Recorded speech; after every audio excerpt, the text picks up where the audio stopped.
Okay, we're here in San Carlos. My buddy Kip's gonna explain how to butcher these yellowtail to where they're sashimi grade.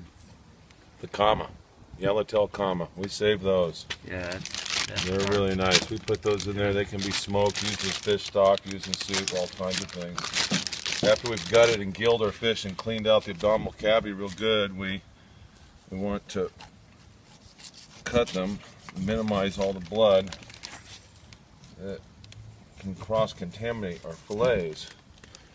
So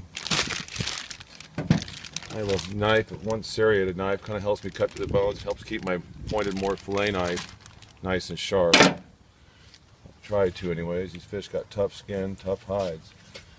Just normal filleting, we just take it down to the rib or down to the vertebrae, flip him over.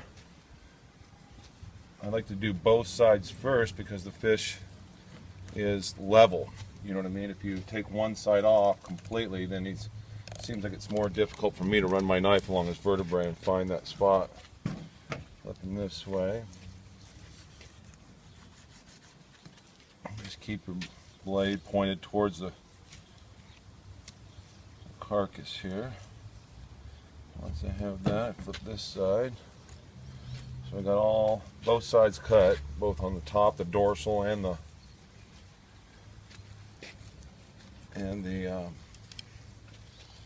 bottom part, the caudal part of it, all the way down to the vertebrae.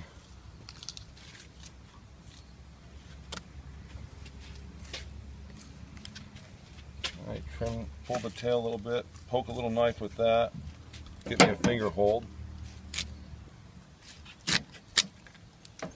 Take one side off, careful not to lay it anywhere that will contaminate it. Again, I go back to this side now.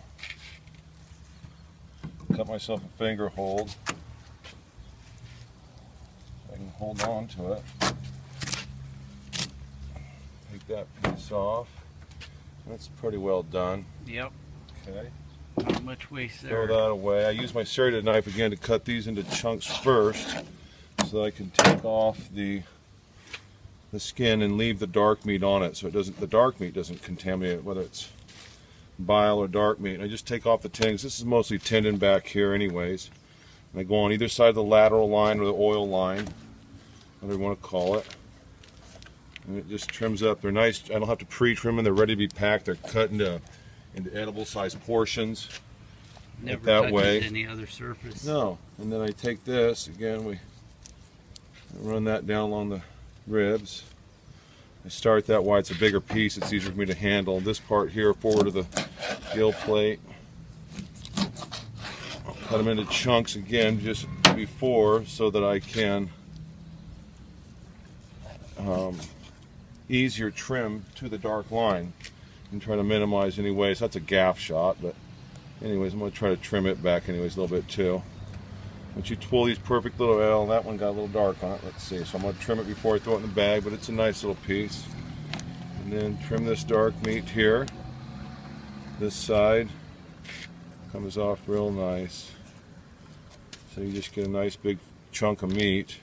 It's not that much. It's right there. You can see it leaves like a T-bone shape down the lateral line, or the blood line, the oil line of the fish.